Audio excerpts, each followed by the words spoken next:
Então, em conjunto, eu, Alexandre, como um dos diretores da Rede Urbana, um compromisso aqui com o Douglas, que também faz parte da nossa diretoria, né? O Douglas já mais envolvido, a gente vai colocar esse negócio da academia, da profissionalização de cursos, sejam bem-vindos. Nós vamos colocar esses cursos mais frequentes. É necessário, a gente sabe que a gente está num momento não só político, mas também de uma concorrência que a cada dia exige que a gente tenha um conhecimento maior. Então, com isso a gente trouxe aqui o Rafael. Rafael é um professor de contabilidade, também sócio do escritório do Douglas. Tá? Então a gente vai usar um pouco dessa estrutura, a gente vai fazer em alguns hotéis, vamos espalhar. A ideia é o compromisso da qualidade do atendimento, não é só a questão também do conhecimento. A gente vai só ter uma melhor atendimento, melhor negócio, a gente vai conhecimento. Tá? Então a Urbana, como uma das plataformas os serviços como um todo, não é só mais a integração, ela começou com uma integração, mas a academia ela veio para ficar e a gente entende que não tem como ser um bom profissional, um bom corretor sem isso. Então eu agradeço ao Rafael, tá? Para a tua palavra. Beleza, se você não precisa. Não, beleza. Então, pessoal, eu acho que a maior parte vocês já me conhecem até do último evento, né, que nós fizemos. Tranquilo. Então eu vou me apresentar. Vamos lá. O evento de contabilidade para corretores de imóveis. Eu até conversei com eles, a gente vai trocar o nome um pouco, na hora que coloca contabilidade, tributação, espanta o pessoal. É um negócio bem chato, né? Então vamos pensar num nome mais agradável. Porque, de verdade, é um tema complicado, né? E uma coisa que eu já adianto para vocês. Eu imagino que a maior parte vai ainda continuar com dúvidas. Por quê? Porque o exemplo que é apresentado não é o exemplo do dia a dia de vocês, né? Então o mais legal é que a gente já se coloca à disposição para porventura. Rafael, eu vi que o valor que você colocou de comissão que está ganhando não é a minha. E eu não gostaria de fazer a pergunta como que ficaria o cenário do meu valor, porque eu não gosto, é uma coisa sigilosa. Depois a gente conversa e fazemos uma simulação de cada um que tiver interesse, tá? Para ver. Então vamos lá. Então eu sou advogado, contador. A ideia é que eu sou professor de graduação, então currículo de professor. Pós-graduado em Direito Tributário, MBA em Gestão Contábil e Tributária, Gestão Financeira. Eu sou mestre pela UTF, professor da Tuiuti já faz muito tempo, membro da Comissão de Direito Empresarial e Tributário. Sou professor da graduação, tá? E na Federal dou aula de pós-Gestão Contábil e Tributária. Beleza, vamos lá. Primeira coisa, e isso daí é o maior problema dos corretores. E aqueles que porventura fossem ser imobiliária, que geralmente é uma gama de corretores, né? E muita gente às vezes é simples a ponto de não entender, né, os detalhes de como funciona a tributação. Tá? Qual é a renda que vocês precisam para ser isento de imposto de renda? Não sei se vocês lembram. Menos de 28.500 vocês são isentos do imposto de renda. Tá? Aquele que recebe menos de 28 mil na pessoa física, tá? Ele vai ser isento do imposto de renda. Superado isso, não precisa, tá? Superado isso, a gente vai cumprir aquelas faixas, né? De 1903 a 28, 26 é 7,5, tá? 28 a 26, 15 a 37, 15, 3.751, 4.664, 22,50. E a partir de 4.460, 4.464,68, 27,5. Tá?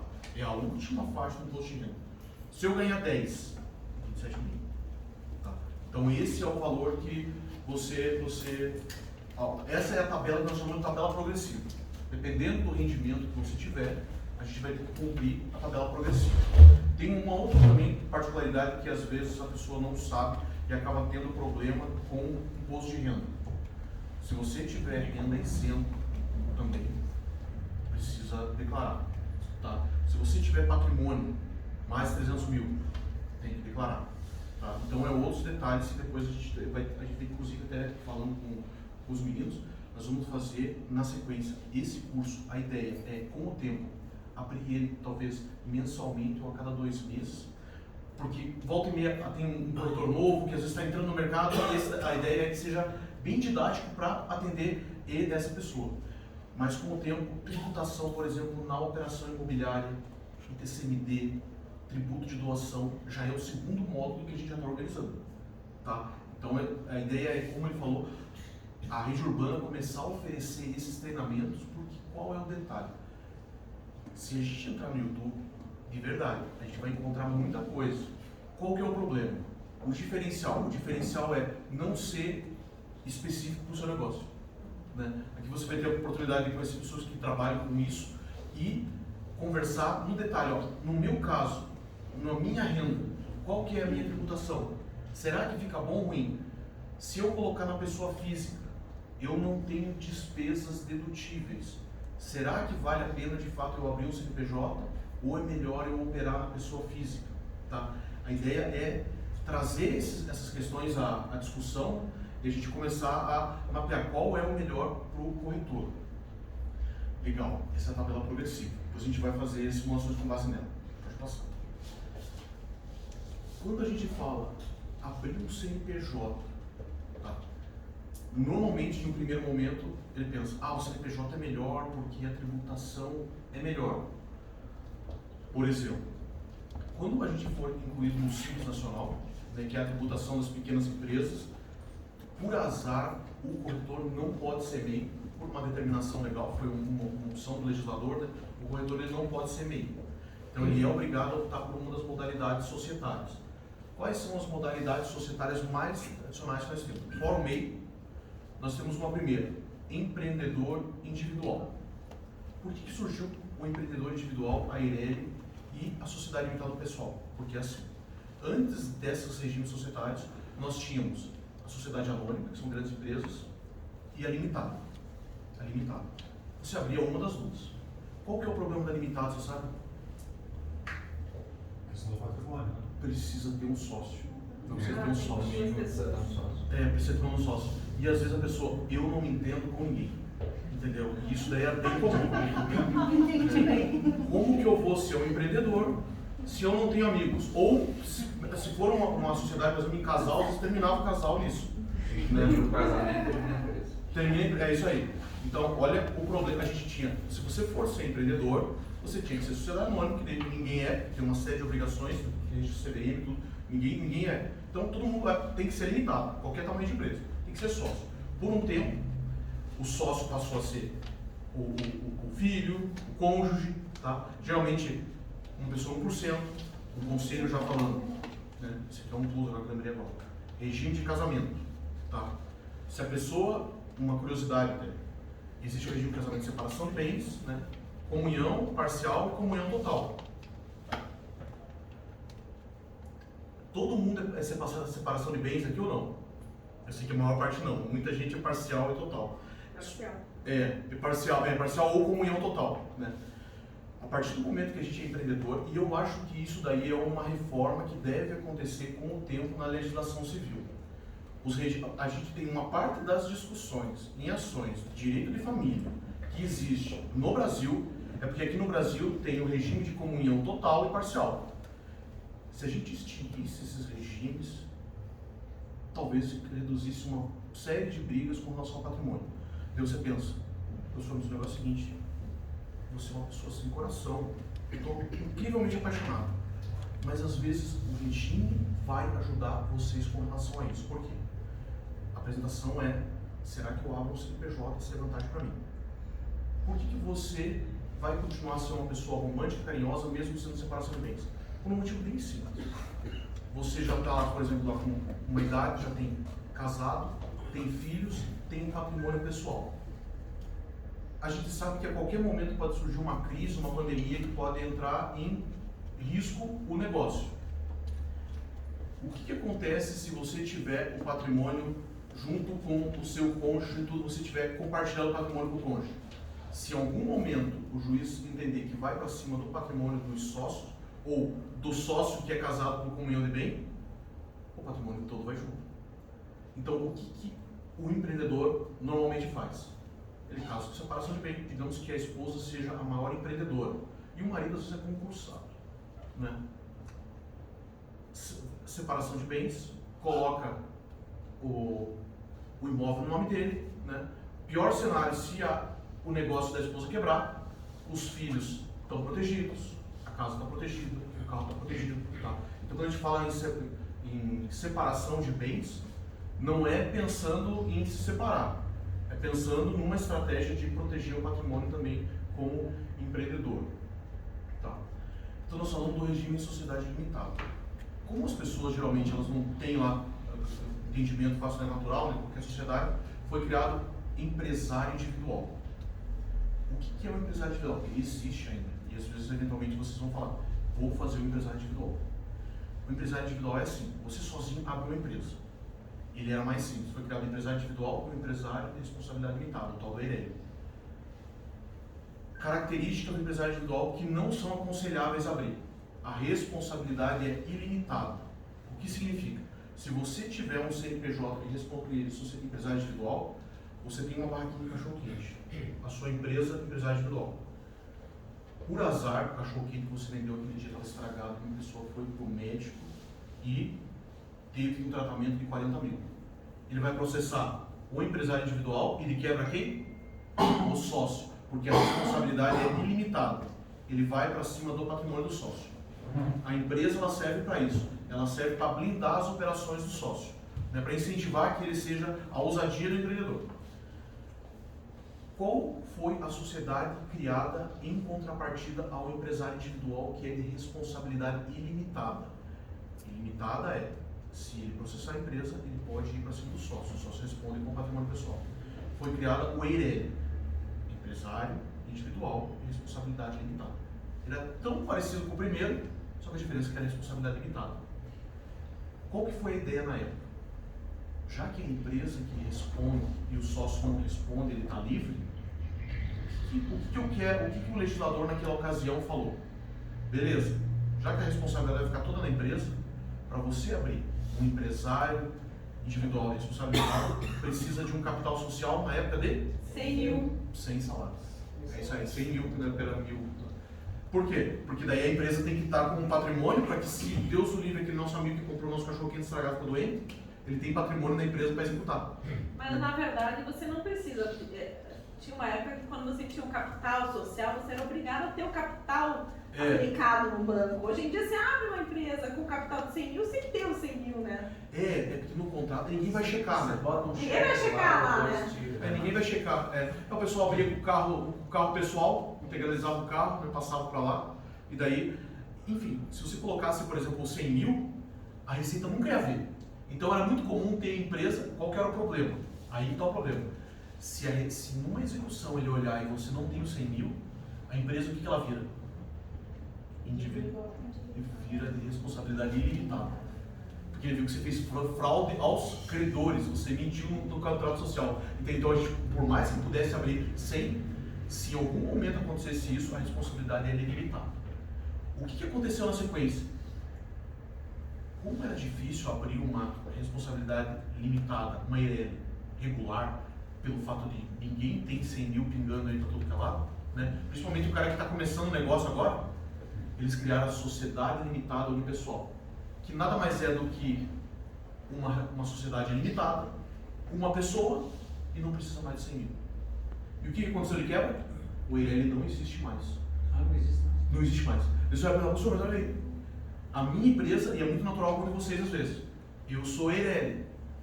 Ele está só no nome da firma, ela já é encarada como SLU, que é a Sociedade Limitada Unipessoal. Não existe mais o EIRELI.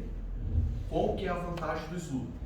Você, sozinho, sem amigos, pode abrir uma empresa e não precisa ter 100 mil de capital social. É brincadeira, pessoal, mas entender que ficou mais fácil. Você não precisa ter sócio e você individualmente. Por que eu digo isso? Vou trocar o nome no escritório, então. Hã? Vou trocar o escritório, eu não sabia disso. Eu não Mas sabia. tem uma Você só viu lá agora o Tem escritório. uma desvantagem mais comparada à EIRELI ainda, não tem? Agora eu não me lembro qual é. Então, não existe mais EIRELI. Não, mas se você era uma EIRELI, você continua sendo, até você se transformar lá no mais SLU, né? Não, ela virou todas viraram SLU.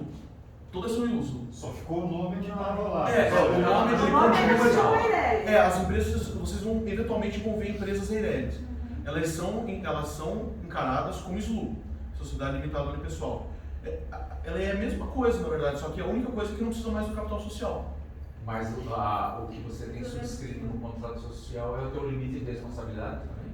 É o teu limite. Se você tem um capital de 1 milhão, até 1 milhão você tem Você responde. Só que qual que é o detalhe? O detalhe é, por exemplo, você tem um capital de 1 milhão e teve uma série de camaradas aquele dia, foi uma infelicidade. Você abriu uma barraquinha de cachorro quente e a indenização de todo mundo que ficou doente deu 1,5 milhão. Vai até 1 milhão. Vai até 1 milhão. E daí o 500 mil, para onde que vai? Capital do patrimônio Do sócio? Não, vai para o espaço. Não, você vai ter que dividir 1 milhão entre todos os... Mas só que muito juiz não... Tem Ele vai uma, na família que tá... tem uma questão, deixa eu só fazer um parêntese, Michel. Pode falar? Eu vou falar, eu posso disso daí. O que aconteceu? Tem a lei de liberdade econômica, né, que foi promulgada agora no ano passado, né, que ela alterou o entendimento do judiciário sobre a quebra da personalidade jurídica das empresas. Antes, a gente pedia a execução, não achava dinheiro na conta da empresa, pedia a quebra e o juiz já autorizava de cara. Agora, você tem que fazer como uma microauditoria para verificar o capital social, o balancete da empresa e aonde, como que saiu o dinheiro. E aí você, credor, tem que provar que o dinheiro em determinado momento saiu para a conta do sócio. Aí ele vai responder. Se não, se ficar ali, como o Michel falou, teve uma indenização e tal, aí o dinheiro não vai afetar o patrimônio do sócio. Só que o que acontece? Isso mudou faz 1 ano e pouco, e o judiciário ele é mais lento, né? Os juízes demoram a entender a legislação, mas é uma lei federal, cabe inclusive um recurso especial, nesse caso porque assim, não pode mais de forma alguma quebrar lá, salvo o seu trabalho que ainda há, né? Por exemplo, se a pessoa tem 100 mil lá no contrato social e lá na perícia eles identificam que tem 50 mil na conta corrente, esses outros 50 mil e a dívida de 100 mil vai até os 50 mil no patrimônio? Não, porque assim, o capital avança. É que o capital social é uma foto da abertura da empresa, né? Então, no momento que eu abri a empresa, eu tinha R$1.000 de capital social. Aí eu fui, virei sócio do Micheves, ele colocou o gol dele, colocou a mansão, colocou um monte de clientes. Não, uma impressora hoje, aqui, uma impressora, uma televisão. Hoje a nossa empresa vale 10 milhões. Né? Então não é o capital social, e sim o balancete, né? Que vai ser os ativos, né? Que são o balancete que você vai utilizar. Por exemplo, uma empresa que foi aberta, o capital social foi um caminhão, 100 mil. 10 anos depois o caminhão não vale mais 100 mil. Então, por mais que o contrato esteja 100 mil, o caminhão às vezes não tem mais valor. Né? Mas essa dúvida sua é super legal. Por quê? Como que a gente chama, esse daí é um risco, pessoal, natural. E aí que mostra a importância de você cuidar do financeiro. O caso que foi exemplificado ali, quando que ele vai, vocês abriram uma sociedade limitada unipessoal e teve um problema. E o credor, a pessoa que foi lesada, ela foi contra o seu CNPJ. Quando que ele vai para cima do seu patrimônio pessoal? Ele tem que desconsiderar a personalidade da empresa. E quando que é desconsiderado? Quando você toma uma atitude em fraude aos credores. Por exemplo, o capital da empresa foram 3 caminhões. Eu vi que a empresa vai quebrar, porque apareceu ações aqui de 1 milhão. Sabe o que eu faço? Eu vendo o caminhão com meu primo. Um valor menor. Eu vou lá no banco, as ações não foram notificadas ainda, mas tem 1 milhão de ações na justiça que vai chegar na empresa. Eu pego o balanço do banco que ainda da empresa que não está registrado ainda essas ações, vou no banco, pego 1 milhão de financiamento, de empréstimo, na hora que esse dinheiro da empresa eu faço distribuição de lucro para sócio, né, de forma irregular, porque não está tendo lucro, mas o sócio ele vai no caixa da empresa e pega o dinheiro. Daí a empresa está devendo 1 milhão para ações de pessoas que foram comer cachorro quente e ficaram doentes, 1 milhão para o banco por empréstimo, né? O patrimônio da empresa ele vendeu para os primos. Na hora que o credor identificar isso, daí ele quebra a personalidade jurídica da empresa. Daí ele vai para cima do sócio, ele vai para cima dos primos para pedir a reversão da venda dos imóveis, né? Vai para cima do patrimônio do sócio falando, ó, você emprestou dinheiro do banco. Na hora que caiu na conta da empresa, você já fez um PIX para a pessoa jurídica, para a pessoa física, né? Esses são os exemplos que daí eles consideram. Agora, inclusive, quinta-feira da semana passada, se eu não me engano, foi firmado um convênio que chama Sniper, da Justiça. Então no Sniper é o seguinte, eu pego lá, o juiz dá o comando do ACEM, do CIS do Ajude, e ele pega, o dinheiro pega do chefe, veio para mim, foi para tua, foi para dele, ele faz esse lastro e ele bloqueia tudo. É exatamente o que tinha sido feito com um projeto de lei para o confisco alargado, lá no projeto anticorrupção do Sérgio Moro. É a mesma coisa. A lei não foi promulgada, só que aí o convênio, na canetada, vai utilizar dessa forma.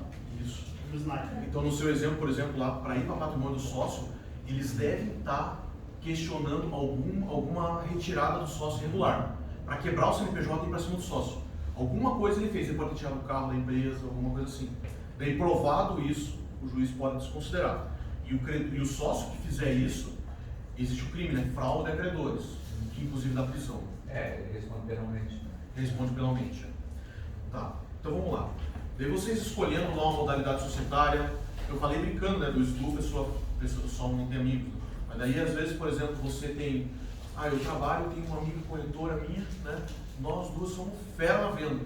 Por que eu vou ter 2 CNPJs e a gente pode ter uma limitada? Opa, é legal? Entendeu? Então pode ser uma sociedade limitada, tranquilo também. Se nós optarmos por abrir uma empresa, como que funciona? Vai ter a tributação do Simples Nacional, que para a atividade do corretor é o anexo 3. E como que ela funciona? Ela tem também uma tabela progressiva. Tá? Você hoje fez uma venda de 30 mil. Qual que é a faixa que você está? Na primeira faixa a gente chama. No outro mês já fez uma venda de 200 comissões. Tá? Já mudou para a próxima faixa. Tá? E por aí vai. Quando que essa venda de 200 mil que nós fizemos esse mês, vendemos lá um shopping inteiro, tá? Ele sai. Ele é o consolidado receita bruta dos 12 meses. Ele vai somar a tua renda dos 12 meses e vai considerar em que faixa você está. Tá? Já um primeiro cenário, né? Que diz a lenda que a partir de domingo, passada a eleição, vai voltar para o Congresso a alteração do Simples Nacional e do MEI. O MEI hoje ele está em 81 mil, tá? Não pode passar de 81 mil ou 6.750 mês. E o Simples Nacional, a primeira faixa, dizem que vai até o 360. Tá? Pode ser que passe, pode ser que não passe. Agora tem que tomar muito cuidado quando você abre a empresa. Porque quando você vê os 12 últimos meses, quando você abre a empresa, não tem. E ele tem um cálculo diferente. Sim. Quando eu abri... É proporcional, né? Eu tomei na cabeça assim, não tem que cara, o meu saiu descendo para 8 no segundo mês. Tem que projetar. Tem que projetar. Tem que projetar. Diferente. Você paga tudo para trás. Isso. Bate naquela questão do mensal do MEI, que ninguém sabe. Mensal do MEI qual? Porque todo mundo acha que o MEI tem um limite de 81 mil, só que se você num mês passar os 6, né? Do MEI. É porque corretor geralmente não pode MEI. Mas é 81 mês, ano, ou 6.750 mês. Se você num mês vendeu 300 mil, você pode vir a ser desenquadrado. Geralmente não acontece, porque eles não conseguem fiscalizar todos os mês, tá? Mas é uma das regras de desenquadramento já. Se você faturou mais de 6.750 por mês, você pode vir a ser desenquadrado também. E a mudança do MEI é, que diz a lenda que volta semana que vem para o Congresso, ir para 144.900, para 145 quase, e daí o Simples, essa outra faixa. Uma curiosidade, quando vocês eventualmente tiverem empresa, vocês vão ter visto assim, poxa vida, mas eu vendi 1 centavo a mais esse mês e o meu tributo praticamente dobrou? Pois é isso aí. Você vendeu, o teu consolidado era 180 mil todo mês, estava batendo 180 mil, vendeu 180 mil e 1 centavo, aqui é 1 centavo. Quase que dobra. Depois de 1 centavo você vendeu, mudou de faixa. Isso é a mesma coisa do funcionário quando é promovido, às vezes ele devolve a promoção. Não. Eu mudei de faixa. Agora, num comentário bem de professor, você já ouviu falar que o Brasil é o país dos empreendedores e das pequenas empresas? Sabe por quê? O cara não quer crescer, né? Entendeu? Porque existe uma curiosidade. As empresas grandes, como que é a tributação? A gente tem 3 grandes faixas de tributação. Você tem, por exemplo, bases, receita, que são as vendas, o lucro e a folha de pagamento. Folha de pagamento. Sobre o lucro de uma empresa comum, quantos impostos existem? 5. ICMS, IPI, PIS, COFINS e ISS. Tá? 2 deles, o ICMS e IPI, eles são progressivos. Existe uma tabela com infinitos NCMs, né? E daí cada um tem uma alíquota. E ele funciona assim. Aqueles produtos que são mais essenciais pagam uma alíquota maior. Por exemplo, a cerveja é mais essencial do que a água. Por isso que a cerveja tem uma alíquota de ICMS de 16 e a água de 23. Né? E é assim que segue a lógica do NCM. Ele entende esse princípio da seletividade e ele foi criado de forma que os produtos mais essenciais eles têm uma alíquota menor. Professor, entrou em parafuso. Peraí, a cerveja, você falou que a cerveja é mais essencial, pois é. Os outros? É porque é onde eu quero chegar. Você sabe que não funciona assim, né? O mais essencial. Funciona daquele que tem mais poder de lobby no Congresso e consegue baixar ali o seu produto. Né? Por isso que a cerveja é mais essencial de acordo com o legislador que criou os impostos do que a água. Né? Agora você fala aí, passou da 180 a 0,1, isso quase dobra. Mas existe um redutor, né? Não, para vocês não. Quando que existe um redutor? Para vocês não tem. Existe um tipo de serviço que tem um redutor. Que é um redutor, por exemplo, o cara que é médico, né, o cara que é dentista. Ele vai cair no anexo 5. O anexo 5, a largada não é 6, é 15,5. Tá, 15,5. E daí lá existe um redutor chamado fator R. O fator R é no caso da folha de pagamento. Né? Ah, entendi a outra coluna que tem ali. Isso, ele tem uma coluna. Eu só não trouxe o cálculo completo aqui, porque ele é confuso. Mas isso daí, quando eu analisar o caso específico, ele tem um redutor, mas ele fica em torno disso. Ele fica Mas é essa coisa da pessoa física. Ele tem um redutor, mas ele é pequenininho. Ele é só para neutralizar a primeira faixa aqui. É que, por exemplo, é como que o legislador entende. O teu faturamento que fatura, por exemplo, até 180 é 6. De 180 a 360, ele é 11 com o redutor. O que é o redutor? O redutor é para neutralizar o saldo. É como se você pegasse e dividisse a tua receita. O 180, a primeira faixa de 180 que você ganhar tributa no 6. A segunda faixa tributa, por exemplo, faturei 200.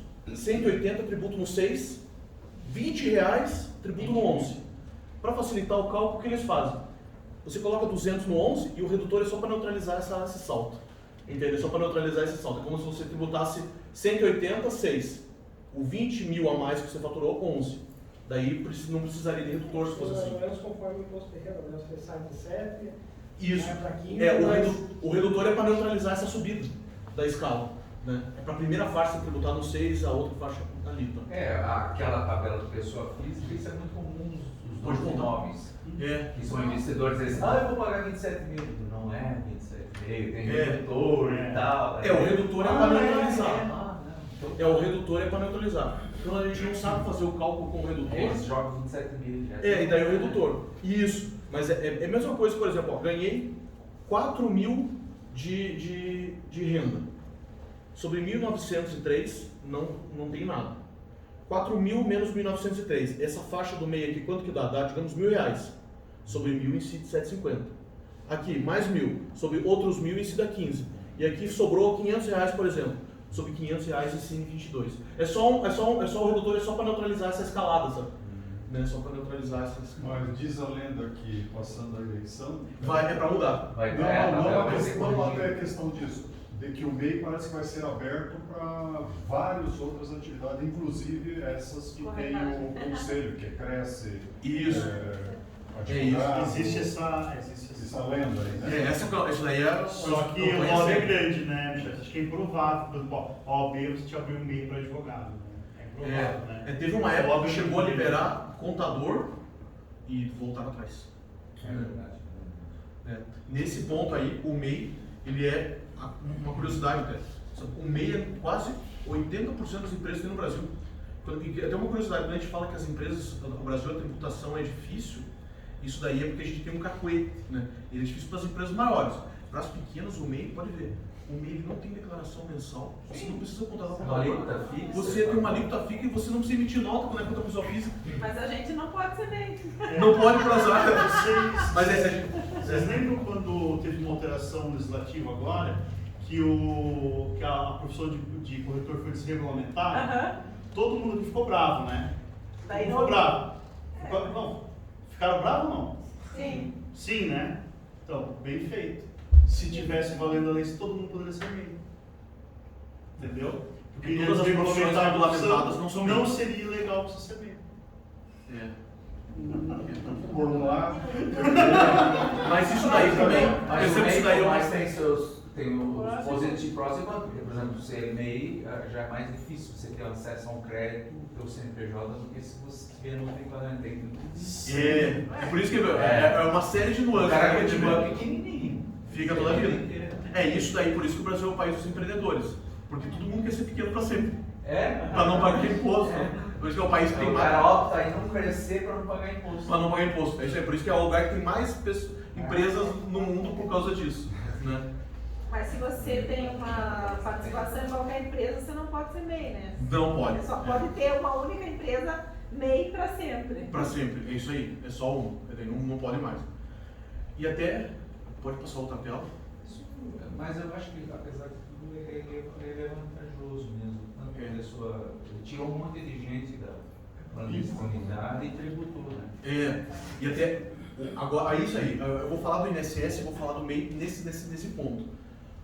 E eu já entrando no INSS para vocês. Porque a diferença, porra, o meu medo é. Eu sei que quando a gente é mais jovem, os contadores mais jovens, a gente pensa que a gente vai viver para cima. Daqui a pouco, quando está nos 30, 40, o corretor mais jovem pensa que nunca vai morrer. Ou é aquela pessoa que gosta de falar mal. Hoje é cacuete, né? O cara adora falar mal, mas não, eu vou fazer uma empresa privada, eu vou chegar nos 40, eu vou estar milionário e eu nunca vou contribuir com o INSS. Beleza, ele chega nos 40 e ele não guardou nada. Entendeu? E daí, qual que é o problema? Como que funcionava o cenário antes do MEI? Eu trabalho de diarista. E todo dia eu trabalho de diarista, tá? Tenho uma renda bacana, família, tá tudo certinho. Deus o livre, sofro um acidente e fico completamente inválido. O que vai acontecer comigo? Eu vou receber alguma renda do INSS ou não? Não vai receber. Pera lá, o senhor ouviu dizer que tem um negócio que chama assistência social do INSS, que a pessoa que não tem condições, ela vai lá e vai ter uma aposentadoria, tá? Só que daí, quando não tem condições, o que é não ter condições para efeito do INSS? Não é você ser completamente inválido e você, né, não ter contribuído. Eu nunca contribuí, eu sou completamente inválido, então eu não tenho condições. Não é, é renda familiar de menos de R$400. Se você tiver uma pessoa que trabalha com você que já ganha um salário mínimo, a renda familiar já não é mais R$400. Então você vai continuar completamente inválido para sempre. Sem dinheiro no bolso. Sem dinheiro no bolso. Então daí pensa as pessoas mais simples, só dando o espírito do meio, né? O cara que é pedreiro, que é pintor, que é diarista, que não recebe. Eu digo isso porque como grande parte de vocês são empreendedores, né, e a gente tem uma função educacional, né? Você tem uma pessoa que trabalha na sua casa, o fato do MEI ter, você tem uma segurança. Começou a contribuir com o MEI. A minha diarista abriu um MEI. Deus o livre, acontece uma tragédia, ela vai se aposentar com salário mínimo. Então, mas ela tem 22 anos, contribuiu 3 meses só, ela vai se aposentar. Entendeu? É essa que foi a ideia do MEI. Por isso que não colocou o corretor. 3 vezes ou é um ano? Não, ele tem os prazos da carência, é isso aí, ele tem um prazo maior. Eu não entrei no detalhe, mas tem toda uma regra de carência. Tem regra para poder licença maternidade, tem todos esses detalhes. Tá, é isso aí, 1 ano. Tá, então qual que é a ideia? A pessoa que é o MEI, essa contribuição menor, é para proteger esse tipo de pessoa. E agora vocês entendem o espírito daí. Por que o corretor não? Por que o advogado não? Né? Porque a legisladora entende que o advogado está num cenário, ou o corretor está num cenário que ele não é tão simples assim. Né? Então o MEI não foi criado para ele. Até porque em 2 meses ele já sabe. Isso, é isso aí. É por isso que não tem sentido o MEI. O MEI é para a pessoa mais simples. 6.750. Por meu sonho é ganhar. O 6.750, se for ver, a renda média do brasileiro é em torno de 1.500. Qual que é o brasileiro? Quantos passam de 6.750 do MEI por mês? Quase ninguém. Né? Então o MEI foi criado para as pessoas mais simples, por isso que 80% do CNPJ do Brasil são de MEI. É para essas pessoas. Por isso que o corretor não é MEI. E pode ser que essa mudança, por mais que sempre exista a campanha, a tendência é não abrir. Porque a tributação é muito mais simples. Mas não é 60, é 60 e os quebradinhos. Isso. É porque aqui eu estou falando só do INSS, tá? que é o que vai dizer respeito para a gente aqui. É mais o ICMS R$ 5,00 e mais o ISS de 1%, que daí é um para o Estado ou para a Prefeitura. Abrir um CNPJ, que aqui eu vou entrar na questão do prolabore, né, do autônomo. Você abrir um CNPJ, quanto que você vai pagar de INSS? Primeiro, se você for funcionário registrado na CLT, a gente vai cair na tabela progressiva. Se você for registrado com salário de 5 mil, vai ser 27,5. Qual que é, pro funcionário CLT, qual que é a faixa do INSS para quem ganha 5 mil? 14%. 14%. Então, olha só, até o CLT fica ruim, né? Mas se porventura alguém tiver um cenário CLT, a gente desenha também, tá? Depois com o valor, tudo certinho. A CLT, então, o valor que está registrado acabou. Eles vão fazer a retenção na fonte de você, do INSS e do Imposto de Renda. É aí que vem a ideia, por que eu abriria um CNPJ, digamos, se eu tivesse determinada faixa de renda. Cada caso é um caso. Né?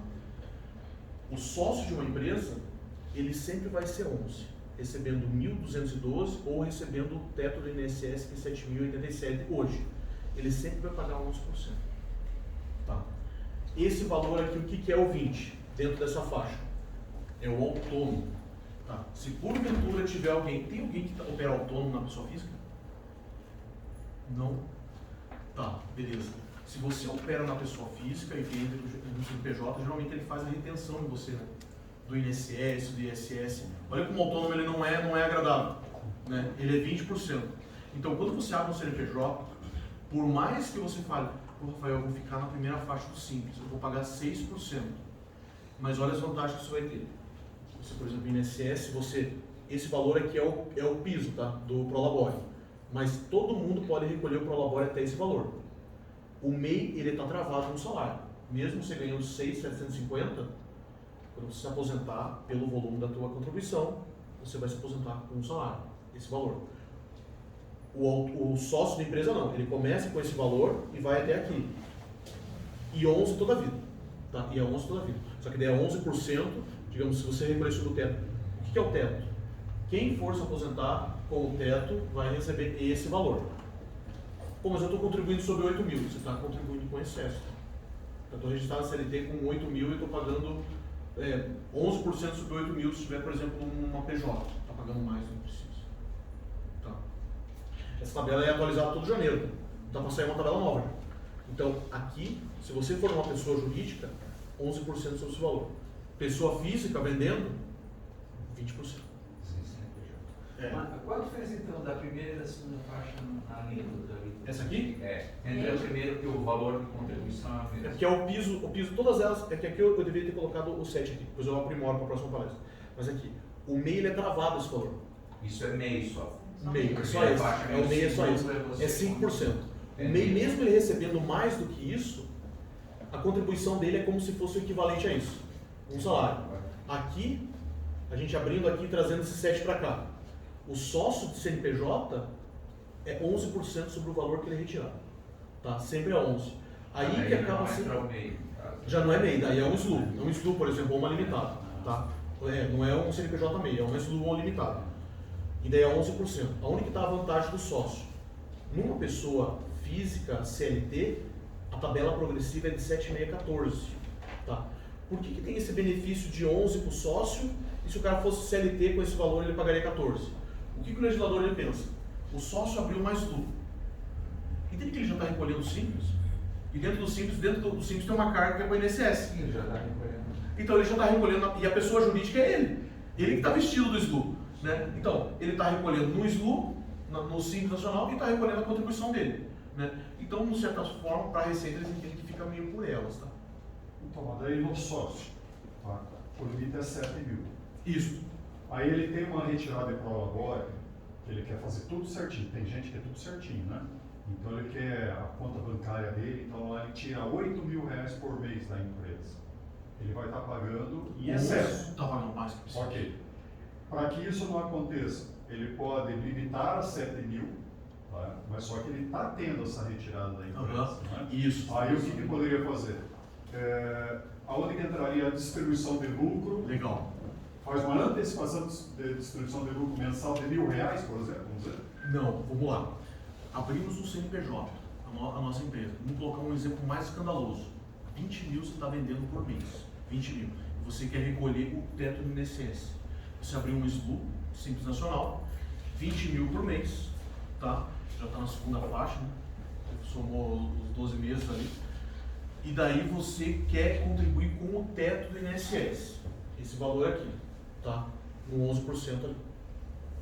Você vai tirar 7.087 a título de prolabore e vai tributar o 11%. Sim. Como que o sócio tira a diferença? Que é isento de imposto de renda. Distribuição de lucros. Dividendos. Distribuição de lucro. Cada 3 meses. Os dividendos, eles são isentos. Daí quando você entrou 20 mil na tua firma, né? Você está recolhendo o teto do INSS ali dos 7 mil, a diferença de dinheiro você vai tirar a título de distribuição. E isso é informado quando, por exemplo, a gente está operando o CNPJ de vocês, existe uma declaração que é o E-Social, e é apresentado o E-Social do Prolabore, que vai estar dizendo lá, 7 mil foi a título de Prolabore e a diferença foi dividendos.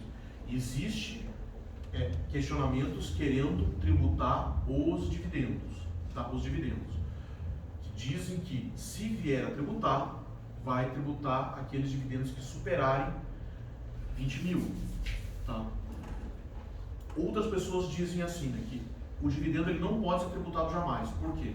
Porque o Brasil ele fez uma escolha de não tributar os dividendos e os lucros. E aonde que ele descarregou a carga tributária? No consumo. Por exemplo, um produto que é vendido no Brasil, ele paga 18% de ICMS, 10% de IPI, mais 7,6% de PIS, mais 1,65% de COFINS, é quase 40%. Curiosamente, quando você vai para o Paraguai, para os Estados Unidos, as coisas são mais baratas lá, né? Por que são mais baratas lá? Porque a opção que eles fizeram é diferente.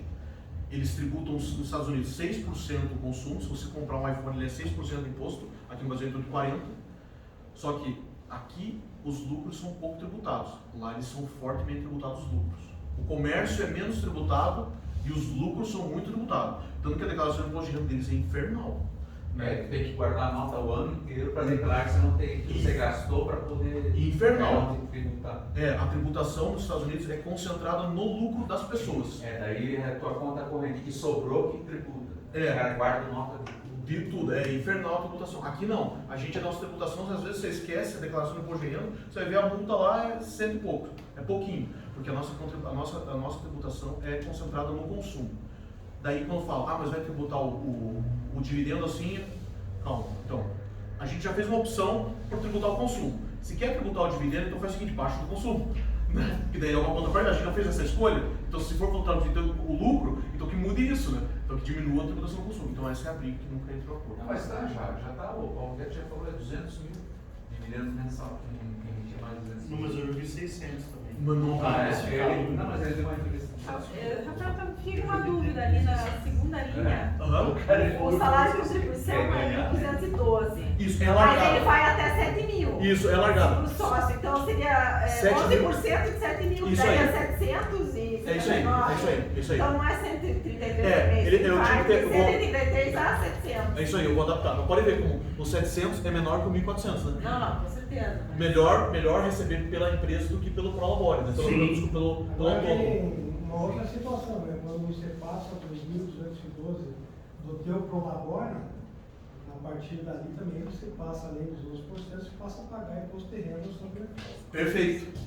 Aí que vocês vão ter que fazer conta com vocês, pessoal. Quero recolher sobre o teto 11%, 700 pila.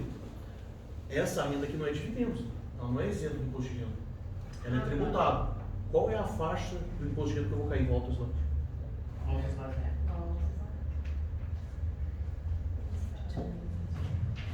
Então eu vou pagar o Simples Nacional, né? Eu vou pagar o imposto de renda e eu vou pagar o teto do INSS. Pô, então talvez não seja vantagem. Por isso que eu falei. Eu imagino, eu vim para trazer mais dúvidas para vocês. Ainda bem que o Gerardo Maciel já está aposentado. Eu imagino Se quisesse vivo, depois, a ideia é que vocês entendam que tem a tabela progressiva do imposto de renda, que tem o INSS. Eu sei que o INSS é o que chama atenção, porque o pessoal fica preocupado, né, com a aposentadoria, né? E a tributação da empresa. Então a gente precisa ver exato a renda de cada um de vocês, né? Então por isso a gente tem que colocar isso à disposição, né, depois para conversar individual, né? Não sendo hoje, sendo depois, para marcar uma reunião, fica à vontade. para entender exato qual é o cenário. Eu fiz um exemplo aqui a título de um valor hipotético, mas ele não necessariamente é isso, né? Cada caso é uma diferença. Eu tenho uma outra dúvida Opa! sobre o INSS. Normalmente você pode pagar o mínimo, né? E contribuir com o teto mais para o final da aposentadoria, para poder receber. Tem alguma limitação disso? Como é que então, funciona? antes da nova reforma, era assim. Então, quando você chega. Uma curiosidade, né? Quem tiver certificado da pessoa física, tá? Antes existia um negócio que a gente, toda vez que ia se aposentar, a gente tinha que contratar um advogado, né? Isso foi simplificado. Se vocês tiverem certificado da pessoa física, vocês vão entrar no site que é Meu INSS. Lá no Meu INSS, vocês vão ver todo o histórico da aposentadoria de vocês e quanto foi recolhido. E tem as modalidades de aposentadoria que existe. Tem uma que era esse regime que ela falou, que a pessoa recolhe mais no final. Outra que pega os últimos 15 anos de contribuição, né? Você vai ver que tem vários. Cada reforma ele abre um lá. E daí quando você entrar no meu INSS, no simulador, você vai ver, ó, regime tal, não posso contribuir porque eu tenho que recolher mais 10 anos. Regime tal, opa, posso contribuir, já posso aposentar. Você pode simular, tá? Hoje qualquer um pode fazer isso com um certificado. Se não souber, traz o certificado, a gente mostra para vocês. E você, por exemplo, eu sempre fui assalariado. Uhum. Agora, depois virei corretora, virei autônoma, não contribui mais com o INSS. Ah, Eu posso contribuir retroativamente? então, hoje não dá mais. Antes tinha regime que dava, né? Tem que ver qual é o... Porque assim, dependendo da tua idade... É porque cada caso é um caso. Cada reforma, ele abre uma faixa. Por exemplo, quem está começando hoje já não pode. E quem está começando hoje, se não recolher com o teto desde a largada, não aposenta com o teto. Ah, então é diferente. Entendeu? Então tem que ver exato qual que é o teu cenário. Vou olhar no simulador.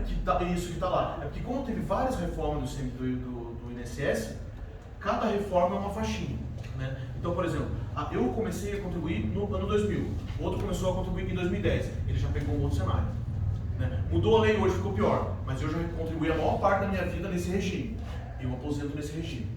Então ele não existe uma regra que seja a regra que vale para todos. Ele tem uma série de exemplos. Por exemplo, ontem mesmo a gente viu um cliente que ele já estava preocupado com a aposentadoria deles, tem pelo menos uns 8 regimes diferentes que ele não podia aposentar nenhum deles, mas que em algum momento um deles vai dar para aposentar, tá? Então tem esse, antigamente era assim.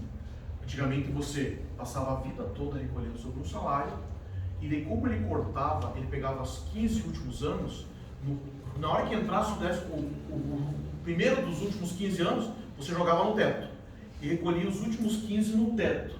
E daí quando aposentasse, a aposentadoria com o teto. Hoje não. Tenho lá 18 anos entrei no mercado de trabalho. Fui registrado com salário mínimo. Trabalhei até os 25. Ó, tudo essa parte aqui já vai ser a título do salário, né? Ele vai pegar os 35 anos, você nunca mais vai chegar no teto, de certa forma, porque você já começou a contribuir com o Ainda valor mais menor. que ninguém quer contribuir mais. A juventude não quer contribuir com mais nada e não guarda dinheiro. É bem isso, O sabe? que vai acontecer com a minha aposentadoria com 10 anos? Meu Deus. Mas vão sustentar, um aposentado vai Aí tá falido. Faz a A própria mesa privada, ela guarda e não quer. Esse é o cenário. A pessoa mais nova é aquela ideia, ela pensa que vai viver para sempre, ou ela vai fazer uma previdência privada e vai enriquecer e com os 40 vai viver de juros. O problema é que a previdência é aquele detalhe. Eu tenho 18 anos e fiz a previdência privada porque eu vou enriquecer até os 40. Sofri um acidente e fiquei inválido. Depois de um ano, que é o prazo, né? Fiquei inválido. O que a previdência privada vai te pagar? Vai te pagar a contribuição equivalente ao quê? A um ano. Vai sacar o fundo que você criou. Como se fosse uma poupança. E o INSS? Ele vai te pagar pro resto da tua vida quanto? Um salário mínimo. Então, porque o INSS ele não é só uma aposentadoria, ele é um seguro social, né? Então, por mais que, por exemplo, eu também tenho todas essas ressalvas. E outra coisa, vocês já perceberam que o INSS ele corrige menor do que o salário. Por quê? Porque o INSS ele corrige a inflação e o salário, muitas vezes ele tem um ganho superior à inflação. Então, digamos que nós aposentamos com 4 salários. Aqui, 4 salários. Travou 4 salários aqui. A inflação foi de 5, o salário mínimo aumentou para 10. A tua aposentadoria foi para cá e o salário mínimo cresceu aqui. Por isso que eu falo do salário mínimo de referência, né? A dimensão do FHC. Por isso que você acaba sempre recebendo, a tendência é a tua aposentadoria ficar menor. Você não está menor com relação à inflação. Quando você aposentou era 4 salários. Só que a inflação foi de 5 e o crescimento do salário foi 10. Então você já recebe um pouco menos de um salário. E daí, à medida que vai passando o tempo, é por isso que vocês já devem ter conhecido pessoa que falou: nossa, mas eu me aposentei com 5 salários, hoje eu recebo 2,5, 3. É isso aí que acontece. O corrige menor que a inflação. A contribuição é sobre o salário. É sobre o salário. É depois que aposenta. É sobre o salário, não tem diferença. É isso aí, é isso aí. Só uma dica, eu que vim da seguradora, não tem nada a ver. Faça o seguro de vida que corrige só a inflação, que não tem faixa etária, pelo amor de Deus. Chega aos 60, você não consegue mais pagar o seguro. Olá, sim. Vocês têm que fazer seguro de vida que corrige a inflação, e não faça o seguro de vida que tem faixa etária até morrer. E existe seguradora que para aos 60 anos depois corrige só a inflação. Você tem que procurar isso. Olha aí, ó. É aí, ó. Chega aos 60, 65, você fala, como é que eu vou pagar uma fatura de 4 mil? Você cancela o seguro. Na hora que a família mais precisa. Ele vai subindo muito. É o plano de saúde. É verdade. Aí você começa pagando 200. A outra vantagem, pessoal, do CNPJ. O plano de saúde para a empresa, geralmente, ele é mais barato, tá? Ele é mais barato. Então, mas isso daí é um cenário atual. Você sabe que todas as coisas são momentâneas. A qualquer momento pode vir colocam várias restrições, né? Eu já dei evento para nós, né? Ele pode hoje. Ele é mais barato, mas ele fica desvinculado do aumento da ANS, né? A Isso. Agência Nacional de Saúde, né? Aí tá. Daí Pode disparar a qualquer ele momento. pode ultrapassar. Ele pode disparar a qualquer momento. E para a pessoa física, ele tem o teto. Tem a inflação. Mas aqui no Brasil até o passado, é certo? Porque todas as questões são momentâneas. 1984, short order.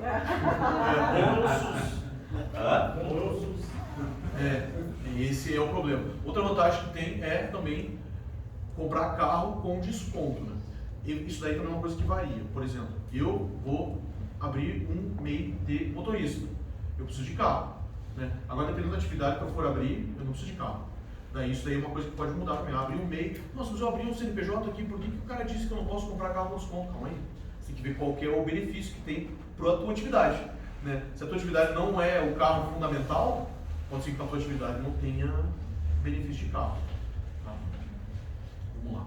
Aqui que eu coloquei daí o de Prolabore, eu tenho que trazer para outra faixa. Tá? Então, não, só voltar lá. Então, ó, pessoal, quem porventura tirar o teto da firma, vai pagar 779. Volta na anterior. Perceba que é melhor no autônomo, aquele que está no CPF. Então, se você tiver com um valor muito alto, provavelmente, operando uma pessoa física, deve estar pior. Tá? Nós vamos ter que simular. Por exemplo, vamos lá. Tem um exemplo aqui, ó, que eu fiz com base 10 mil. Depois a gente pode fazer esse mesmo exemplo, cada um com a sua faixa. Né? INSS, né, ele começa menor, né, 11%. O Prolabore ele é maior, 20%. O imposto de renda, ele já cai no 27%. Aqui você vai ter o Simples, então vai ter o Simples Nacional. Eu fiz a contribuição, vai ter a contribuição do PJ, aqui vai ter, desculpa, vai ter o ISS, que é uma pessoa física, vai ter a retenção também, ele vai reter tudo isso daqui. E tem o CRES, que geralmente dá 59 ao ano. Qual que é a carga de problemas que você tem no mês? 2.615 se você recebe 10 mil. Tá? No simulado que nós fizemos aqui vai ter o INSS, vai ter o Simples Nacional, esse INSS que eu fiz sobre o piso, tá?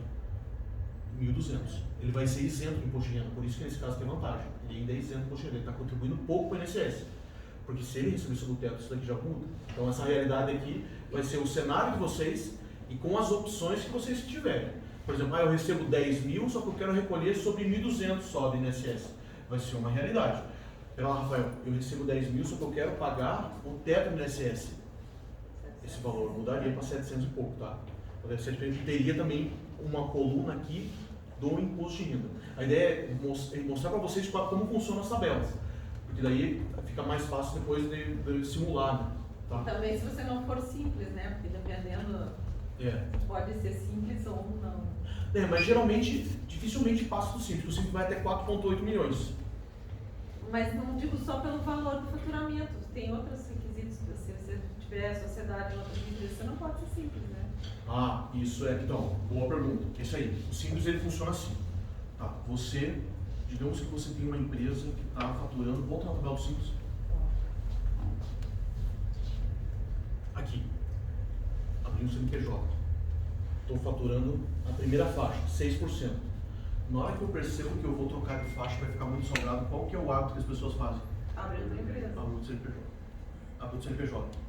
E geralmente a pessoa pisa na bola, sabe por quê? Porque ele abre no mesmo lugar, com o mesmo telefone, com o mesmo e-mail, mesmo sócio, né? O que a Receita entende nesse caso? Ele soma as duas rendas, né, para poder tributar consolidado. Agora, se você for sócio de uma outra empresa, por exemplo, que não é do Simples, é exatamente isso. Você já sai do Simples. Aquele que for sócio de uma outra empresa maior, ele soma o faturamento, dependendo da participação que você tiver lá, tá? Ele Mas soma... não é que, independente, se você tivesse a participação nacional em outra empresa, você já não pode ser Simples. Não pode ser. Você pode abrir 2 CNPJ do Simples. Pode. Pode Não, abrir. mas Pode ter se uma, a outra não é eu tenho duas simples. empresas, uma no Simples e uma no lucro presumido. Desde que o faturamento das duas não passe o teto. Você pode ter uma empresa, por exemplo, que recebe 2 milhões no lucro presumido. Mas que Tá. engraçado, eu tenho essa informação diferente, que eu não poderia ser Simples porque eu tinha participação em outra empresa. Não pode. É normal. E não essa é dúvida. Simples. Isso. Só não pode passar o teto. Mas é normal, essa dúvida aí todo mundo questiona. Ele pode, desde que não passe o teto do Simples. Por exemplo, se você for sócio de um lucro presumido que fatura 7 milhões, daí você não pode ser Simples. Não pode ser Simples. A segunda empresa tem que ser lucro presumido, você não pode ter duas Simples. Não, então eu tinha uma outra antes que não era Simples, daí depois queria abrir uma Simples. Não, ele abre. Só que daí ele vai somar os faturamentos. Tá. Ele vai jogar você na faixa 4 do Simples. Eu acho que então eu tenho que Aí, por exemplo, digamos que eu revisão, tenho um lucro presumido, por exemplo, que fatura 2 milhões. E o meu Simples está faturando 50. O meu Simples vai ser tributado nessa faixa. Porque ele vai somar o faturamento com o lucro presumido. Vai ser 2 milhões e daí o Simples vai, mesmo faturando só 50 mil ano, ele vai ser tributado nessa faixa do 21.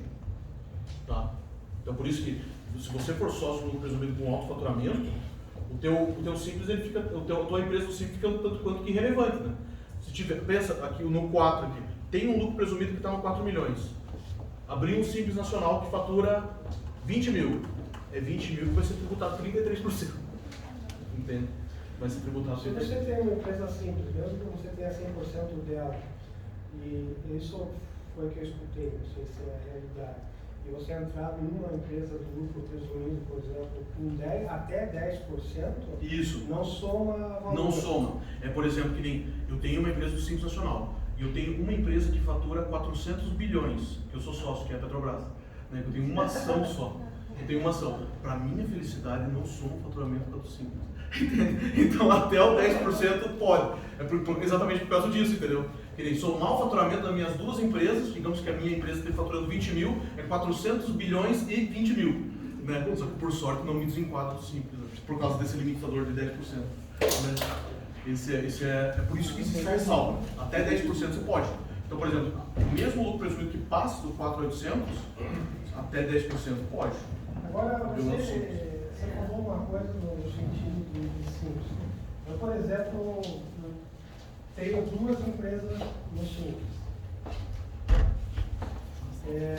Segundo o que me passaram, a soma dos valores, se ultrapassar o limite máximo, desenquadra os dois. Desenquadra todo o grupo. Mas não a faixa. Então, assim, a faixa. Cada uma está numa faixa, na faixa referente a ela. É isso aí. Cada uma está referente à sua faixa. Até a soma dos faturamentos estourar. Daí todo mundo sai. Né? O que daí a pessoa faz? Lembra que ele falou, o teu exemplo, você é sócio das duas. Na hora que ele vê que uma dos Simples vai passar, o que ele faz nessa empresa? Passa para o nome de outra pessoa. Né? E daí o nome da pessoa não comunica. Então geralmente alguém do Simples faz isso. A mãe tem uma empresa do Simples, né, que cresceu o faturamento e de repente abre uma outra empresa no nome do filho. Tá? Lembrando que se for regime de comunhão total ou parcial, ele já comunica pelo fato das pessoas serem encaradas como se fosse uma pessoa só. Então daí, se for uma pessoa que é regime de separação, o cônjuge pode abrir, que daí não comunica. Tá? A mãe morre e o filho fica. A mãe vai a falência e o filho tem que pagar. É isso aí. Mas essa tua dúvida é normal. Essa pergunta que você faz é a que eu mais respondo com relação ao Simples. Porque o pessoal acha... É que eu tenho uma segunda empresa que não está no Simples, porque o contador disse que eu já tinha uma empresa, tenho mais, não tenho um faturamento de 7 milhões, mas Que diz 4.800. Não. Mas por ter essa outra empresa antes, que não podia ser enquadrada no Simples, porque era uma outra categoria que não poderia ser simples, que era tecnologia. Então, a segunda empresa não podia ser simples. Depois e ela você- não está como simples. Então, depois manda o CNPJ que eventualmente alguma atividade não pode ser simples. Então, Pode o ser que caso da seja- minha outra empresa. Pode ser que seja em relação à atividade e não ao faturamento. Porque tem atividade que não tem KINAI que não pode ser simples. Daí pode ser que seja alguma coisa. Então. Pode ser que seja atividade. Né? Pode ser que seja atividade. E esse gera um efeito dominó. Eu sou sócio dele e ele é sócio com ele em outra empresa. E lá estourou o limite, vai fazendo um dominó, todo mundo sai desenquadra todo mundo. Agora desenquadrado entre eu e a empresa aqui. Não Você já percebeu, né? O problema. Responde À medida que cresce, tem que começar a trabalhar o societário.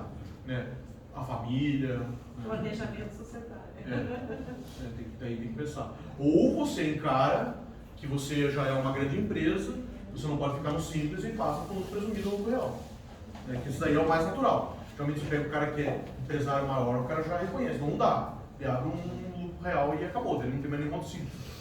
Até porque às vezes você não consegue fazer negócio com grandes empresas se a tua empresa é simples, porque ele não consegue se acreditar tributariamente dos tributos. Tem empresas que não fazem negócio com simples. Não, depende do porte, do Não, negócio que você vai mas, por fazer, você exemplo, não pode ser simples. Por exemplo, O cara às vezes quer tomar né? crédito, o simples às vezes tem uma restrição. Então ela não é simples, porque é presumida, porque justamente eu dou nota para a indústria lá que ela se acredita Do valor que o senhor isso que eu paga. fiz. É isso aí, ó. É isso aí. É isso aí, daí ele já não quer. Ele não vai contratar ninguém no Ele não simples. quer simples. Ele não quer saber.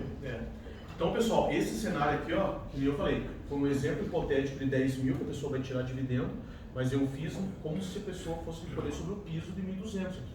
Então, nesse exemplo, o CNPJ efetivamente ele é mais barato, tá? Mais barato. E até eu coloquei aqui contador R$100 porque é um produto que depois o Douglas vai apresentar, tá? Nesse exemplo, daquela pessoa que está ainda recolhendo sobre um valor pequeno de prolabore, ele efetivamente vale. Agora, começa a recolher o prolabore sobre o teto. Tem que fazer simulação, tá? Para ver se vale a pena para ti ou não. Geralmente vale, tá? Mas a gente tem que calcular. Então, por isso que a gente coloca à disposição depois para ver cada cenário. Pode passar para o próximo? E daí aqui eu fiz um consolidado 12 meses para você ver o impacto no final do ano. O prolabore geralmente é o pior cenário, aquele que opera na pessoa física, né? 31 mil por ano, e aqui ele operando na pessoa jurídica, deu economia de 19 mil, muita coisa. Pagou lá, que nem o pessoal fala, 13º, 14º. Né? Então olha a importância de vocês. Alguém tem noção se operar na pessoa jurídica ou na física, na empresa, vocês estão fazendo vantagem? Tem que dá para montar esse plano, vocês começarem a simular isso, vocês vão ver que cada cenário pode variar. A questão é que os corretores que operam hoje na pessoa física, eles não pagam nada. O cara é totalmente informal. A gente pode fazer no final um paralelo sobre isso. Qual que é o problema de você ser 100% informal? Você está 100% informal, tá? Está recebendo 10 mil. Daqui a pouco você vai estar na declaração da pessoa física que você comprou uma casa. Você poderia ter comprado essa casa? Não tem lastro. Não tem lastro, comprou o carro. E daí a receita ela funciona assim. O primeiro ano ela já sabe que tem alguma coisa errada. Mas ela não vai criar problema para você, porque ela tem 5 anos para cobrar. Se eu for encrencar com você no primeiro ano, eu vou gastar a estrutura do Estado para cobrar um ano de dívida. Então eu vou esperando você se afundar na dívida. Segundo ano, terceiro ano. Quando chegar na véspera do final do 5º ano, eu venho e autuo 5 anos. Por isso que é 5 anos mais um. A gente sempre acende uma vela.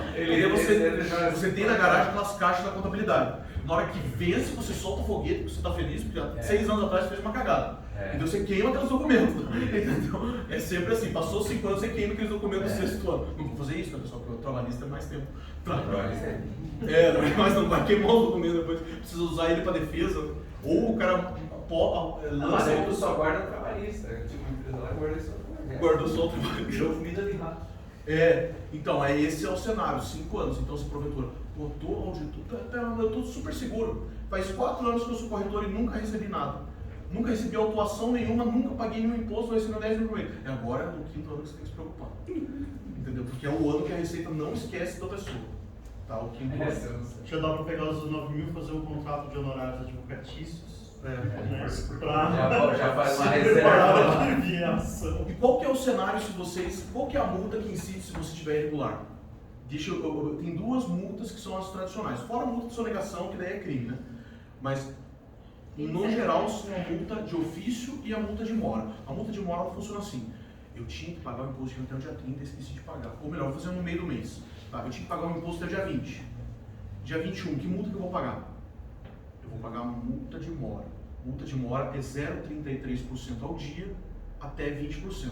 Na hora que chega no 20, ele para de atualizar, vai ficar multa de mora. Você vai pagar, vai ter aquela guia do DARF, né? Principal, multa de mora. E o juro, qual que é o juro? 10%. Selic, né? A Selic, hoje ela está alta a Selic, então estava 2. Então ele vai ser Selic. A partir de quando? A partir do outro mês. Então no primeiro mês, por exemplo, é dia 20, dia 20 venceu o tributo. Eu vou pagar no dia 25. Eu vou pagar 0,33, 0,33, mais 0,33, mais 0,33, 0,33, vai dar lá o que? Uns 2% lá de 1,5%, é isso aí de multa. E juro, vai ter juro ou não? Não, porque eu ainda estou dentro do mês. Só quando virar um mês, aí eu decido o juro também. E a minha guia vai estar principal, multa e juros. Passou isso. A Receita autuou vocês. O que ela vai autuar? Multa de mora. Multa de mora, ainda está tranquilo. Porque a Receita ela é 2 cargos. A Receita, que é o prédio branco lá dos auditores, e daí tem a Procuradoria, que são os advogados. Que é o prédio lá na João Negrão. Quando ele sai dos auditores ali do prédio branco da Receita e vai para os advogados, qual que é a fase que acontece? A fase que se chama inscrição em dívida ativa. Tá? Quando você inscreve em dívida ativa, o que acontece? A gente sai da multa de mora e vai para a multa de ofício. Quanto que é a multa de ofício? 75. Então se a tua dívida na Receita estava, por exemplo, R$100 de imposto, 20 reais de multa de mora e uma Selic lá que dê, por exemplo, R$10, inscreveu em dívida ativa, vai ser R$100 de imposto, 75 de multa, ele não soma, ele substitui a outra, ele sai do 20 vai para 75 e os R$10 de juros. Tá? Então, inscreveu em dívida ativa. E você consegue isenção de todos os impostos, menos dos federais. É, isso aí. Negocia tudo, menos os federais. Isso. O que acontece de tempo em tempo? O refis. O refis é assim, a pessoa vê que o Brasil inteiro está enforcado, eles fazem um refis que diz assim, ó, eu vi que você está devendo lá 10 mil de imposto, mais 7.500 de multa de ofício, né, e juros lá, que às vezes o juro faz muito tempo, já está lá uns 15 mil juros. A gente vai dar desconto de 90% na multa, 80% nos juros, opa, do valor de quase 30 já começa a cair, né? Fica quase só o principal. E na parcela em 120 vezes. Os refis são isso. É por isso que as pessoas dizem que em um cenário de crise, você dever imposto é melhor que dever para o banco. Porque o banco ele é danado. O banco, ele, quando você, por exemplo, vai fazer um financiamento na sua firma e o banco vai te prestar dinheiro, ele sabe que o sócio eventualmente ele pode sair do CNPJ. Por quê? Porque existe uma técnica que o pessoal usa para livrar a dívida. Por exemplo, você tem uma empresa que está super endividada por causa da pandemia. E daí você percebe que o teu tio já está com 78 anos e está bem mauzão. O que você faz? Você faz uma alteração contratual societária e coloca ele como sócio. Faz o seguro de vida para ele também. É. Você. Passado 2 anos, o sócio que saiu ele não responde mais pelo CNPJ. O teu tio, digamos que ele não tem patrimônio nenhum, né? Ele tem que fazer o seguro de vida por 2 anos, ele tem que viver, né? Para poder vencer o prazo da responsabilidade. Dá ali remédio pro velho. Na hora que o tio bate as botas, o imposto, a dívida da empresa vai contra o patrimônio dele. Se porventura ele não tiver patrimônio, a dívida evapora, tá? Mas os herdeiros não herdam a dívida? Não transmite. A dívida não se herda. Ele só liquida o patrimônio. Se ele tinha uma casa, aquela casa vai sumir. Ah, tá. Se tiver patrimônio, sim. Se tiver patrimônio, sim. A dívida não comunica. A dívida não comunica. Só o patrimônio comunica. Tá. O patrimônio se herda, mas a dívida não. Mas o que o banco não erra? O banco, quando você, sócio, vai assinar, ele pede o teu assinatura como avalista, como garantia, fiador. Né? Então, se você sair da empresa... Você continua sendo avalista. Agora, a Receita não pede avalista. Se você deve para imposto, sai da empresa, passou 2 anos, você não responde mais pelos tributos.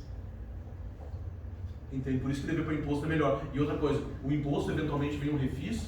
Imagina um refis que dá desconto de praticamente 90% de multa, da multa de 75, e depois dá um juro na parcela de 120 vezes. Entendeu? Mas desde que não foi inscrita a tua multa, né? Não, pode estar escrita, Isso daí é variável também. Dependendo do refis que sair. Já aconteceu refis que é só não escrito, já aconteceu refis que são pros inscritos, e já aconteceu dos dois. É que nem a ação quando caduca. Se você não foi ainda, a doação não correu, caducou. Mas se Isso. já Mas tá você pode movendo até o processo, refinanciar uma dívida. Você já está no refis, saindo melhor, você pode trocar Pode a dívida. trocar, Pode pode trocar o financiamento. Existe até um negócio legal que eu estou trazendo agora, né, que é com relação à defesa. Vocês já viram que quando vocês recebiam uma notificação, alguém já recebeu uma notificação da Receita? Coisa mais natural, né? O que acontece? Quando a gente vai na justiça, você tem que garantir a dívida. Então você vai ter que fazer um depósito judicial. O que você pode fazer? O negócio é o seguinte, veio uma autuação com 75% de multa. Alto pra caramba. Qual que é a vantagem do processo administrativo que as pessoas não sabem? Se você fizer uma manifestação que é chamada impugnação administrativa, você apresenta a impugnação. Quanto que ela custa? Custa só o honorário para elaborar a impugnação. Ele não tem custo. Não tem custo. Você protocola pelo ECAC da pessoa. Tá? Apresentado isso, o que acontece com a sua dívida? Ela fica com a exigibilidade suspensa. O que significa? Você vai ter certidão negativa. Vai poder abrir conta no banco, vai poder conseguir crédito, né? Quanto tempo demora para a Receita julgar a tua impugnação? Geralmente uns 2 anos. Então você vai ter 2 anos de tranquilidade. Ó. Tranquilidade? Opa! Lembra que a gente falou refis. Tem algum refis aberto hoje? Não. Veio a minha notificação. Eu tenho que pagar 10 mil de imposto, 7.500 de multa de ofício e tenho que pagar lá 10 mil de juros, por exemplo. Dá 27,50. 27.500. Apresentei a impugnação. Passou 1 ano e meio, sai um refis. Aproveito e faço o refis naquela hora. Então você tenta segurar e esperar um refis. Entende? Por isso que é a vantagem de aproveitar a impugnação. Você tem... alegaria da impugnação? Às vezes você alega só que você tem qualquer coisa. É porque até eles colocarem na pauta pro auditor julgar, porque todo mundo apresenta recurso. Na hora que ele leu, ele falou, não, é só... Você está reclamando que o Brasil é um país excessivamente altos tributos, tal. Não vai ter, na fase administrativa da Receita, se porventura você fizer algum argumento que seja totalmente visível que vai perder, qual que é a vantagem que você ganha no fiscal? É você conseguir o prazo e torcer que saia um refis nesse meio tempo. Tá? Juros e correção monetária corre? Sim. Corre. Ele vai atualizar no final. E se tiver uma alegação super indevida, assim, alguma música? Não vai ter. No administrativo, não. Na justiça tem o tal da litigância de má-fé, mas no administrativo não tem. Né? Saiu a decisão da DRJ, que é a delegacia aqui em Curitiba. Cabe recurso ainda? Cabe recurso ao CARF, que é onde teve um escândalo lá das relotes há um tempo. Então você apresenta recurso CARF e ainda vai demorar mais uns 3 anos para julgar. Então olha só, você ganha quase 5 anos esperando a dívida. Esquecendo daí a maledita da atualização monetária. Caso eu não saia refis, né? Saiu os 5 anos de refis, vai corrigir juros. A multa não corrige, tá? 10 mil da minha dívida, 7.500 de multa de ofício, vai ser 7.500 para sempre. E daí, o 10 mil ele vai continuar atualizando. Lembra que aqui na autuação era 10 mil de juros? Continua subindo o juro. O juro é o único que varia. Ele continua subindo o juro com a Selic. Então eu sei que a Selic será abaixo também. Porque, por exemplo, no passado a Selic chegou a bater 20, pouco, 40% nos anos 90. Né? Agora, 2 anos atrás estava 2%. Daí é mais barato do que ficar devendo para o banco. E indo além, né, também para eles é legal falar do precatório, sim, só. Precatório? É, para esse tipo não funciona. Uma compensação de pagamento. Não né? funciona para tributário, tá, pessoal? Precatório, por exemplo, se você tiver precatório e quiser fazer compensação, tá? Ele não funciona. Só a não ser que, porventura, se tiver algum crédito de tributo, né? Se tiver um crédito de tributo, de ação, você tem que fazer uma habilitação e daí apresentar um PERDECOMP, tá? Para efeito de pagamento de imposto federal. Né? O precatório ele funciona só, porque às vezes a pessoa é oferecido, né? Para tributo estadual, porque o estado do Paraná ele tem quase 30 anos de precatório atrasado. O federal não tem atraso. No pior cenário, você recebe daqui 1 ano, você recebe. Tá? Beleza. Então, risco de operar na ilegalidade. Pessoal, a gente tem uma série de exemplos falando assim, pera lá, mas o meu amigo aqui operou a vida inteira na ilegalidade e nunca aconteceu nada. Então, a gente sabe que antigamente você batia o carro, saía correndo, ninguém via que não era você. Agora tem câmera para tudo que é lado. Tem direito de regress. Tem vocês não sabem, você sabe que o negócio está ficando cada vez mais fechando cedo. Então eles pagam para ir atrás da câmera do vizinho. E financeira. A E-financeira, o banco dedura toda a movimentação de vocês que está superior a R$2.000. Você já viu escândalo de pessoa Ah, mas o político depositou 40 envelopes de R$2.000. Não é R$2.000, na verdade, pessoal. Aqueles arredondaram. É 1999. Por que ele fez 40 envelopes em 1999? Que é acima de 2.000.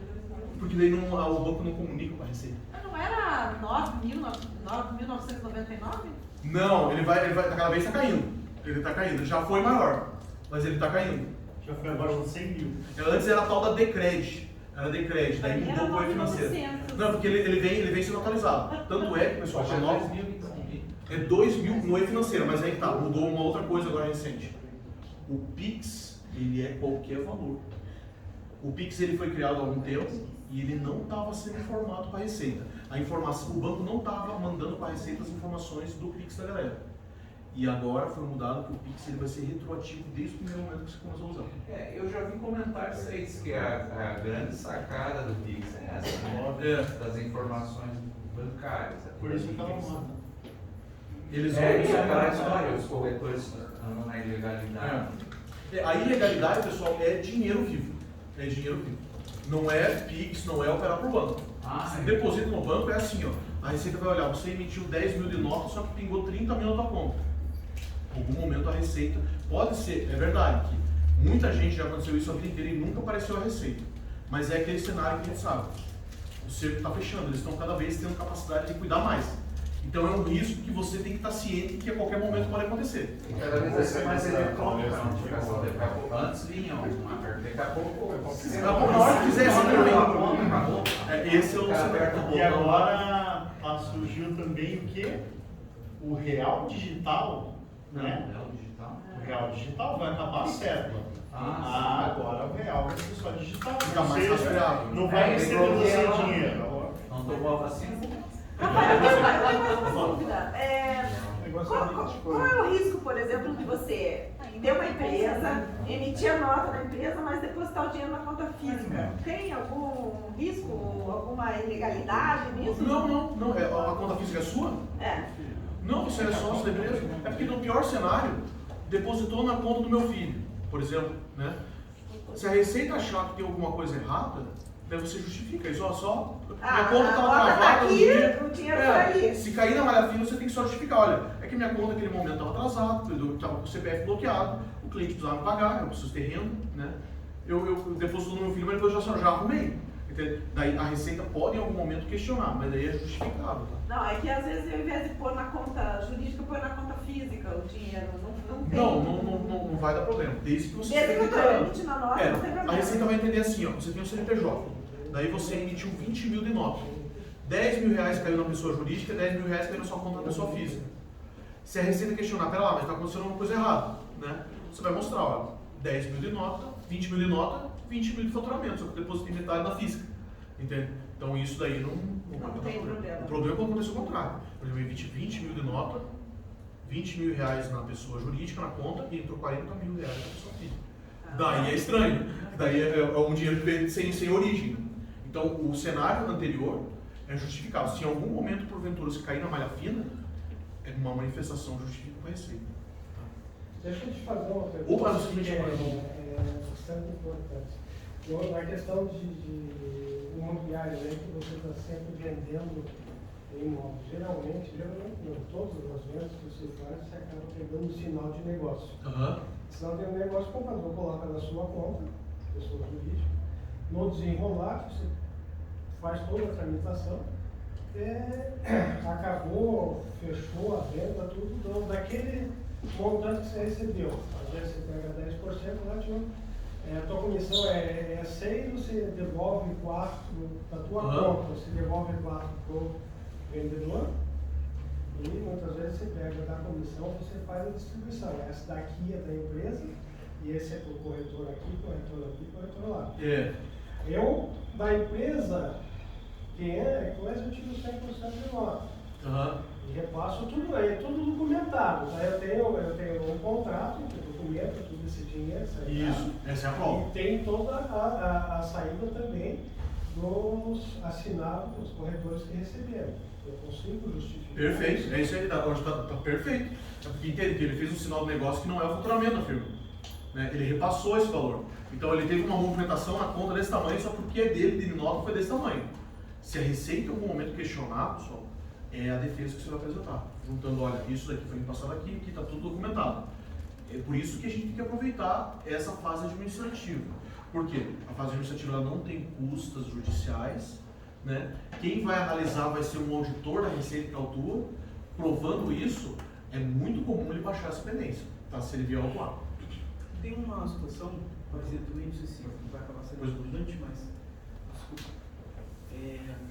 Assim, tem construtoras que exigem que a imobiliária tenha uma nota fiscal pelo CNPJ. Então, ela não aceita fazer aquela distribuição. A imobiliária tem que recolher a nota do valor total, sei lá, 30 mil, e ela tem que fazer redistribuição dentro da imobiliária para o gerente, para o diretor, corretor, coordenador. Isso. Vai Ferrou, hein? mudar 2 vezes ou dá para fazer um... Não, ferrou, porque aí, se você chegar num cenário desse daí, quando que seria vantagem para ti? Se fosse lucro real, né? Porque daí as saídas, as notas que, por exemplo, os demais emitissem contra a imobiliária, ela seria despesa dedutível. O problema é que no Simples Nacional não tem despesa dedutível, é tudo sobre faturamento. A nota que você emitiu é cravado, é o valor da tua receita. Daí não vale a pena nem o corretor emitir outra nota, porque ele só vai estar pagando mais imposto em cima. Ele vai estar pagando também imposto de volta. Ele vai estar pagando na imobiliária e vai estar pagando para ele de volta. Nesse caso, então, entrou, como ele falou, entra, o dinheiro entra para a empresa e emitia a nota. Entrou 100, eu emitia a nota de 100. Tá? Vai ter uma saída desse dinheiro. Eu vou fazer, vou descontar o imposto e vou repassar a diferença para o corretor. Para o corretor. Se ele emitir a nota para ti, ele vai pagar o imposto de volta. Ele vai pagar, mas daí como é que eu faço a saída desse dinheiro?